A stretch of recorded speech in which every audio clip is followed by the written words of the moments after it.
Hello guys! Welcome back muli dito sa nelodztvchannel.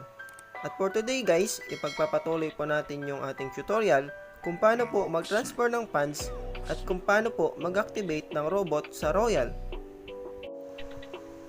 Ang una po natin gagawin is open po natin yung ating Royal application. And the next po, punta po tayo ng ating profile. And the next po, puntahan po natin yung ating asset.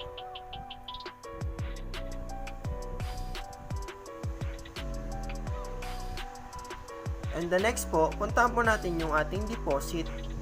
Dito po natin makikita yung USDT wallet address. And then, i-copy po natin yung ating wallet address.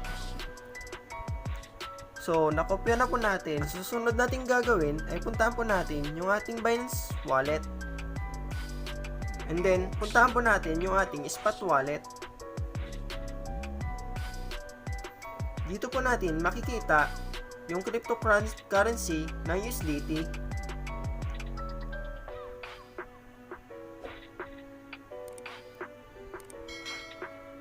And then, pindutin po natin yung withdrawal.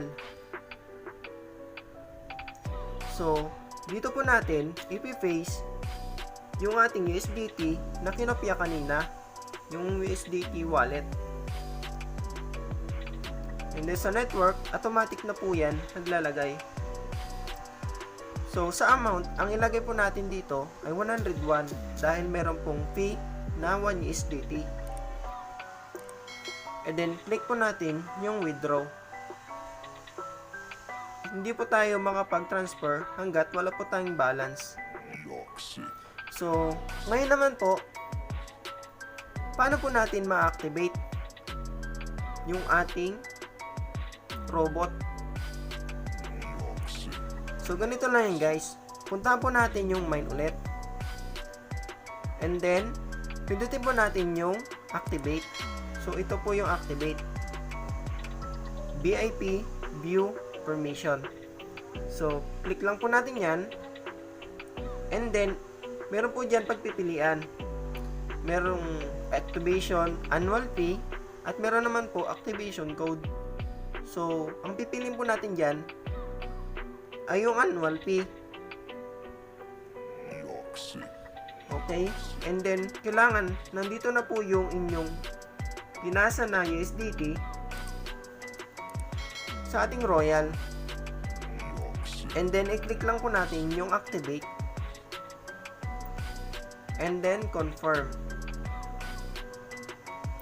So, ganun lang guys. Sa kaso kasi guys, sa kaso ko, wala naman po akong pera pa na pang-activate. So, pinapakita ko lang sa inyo kung paano po ito gagawin.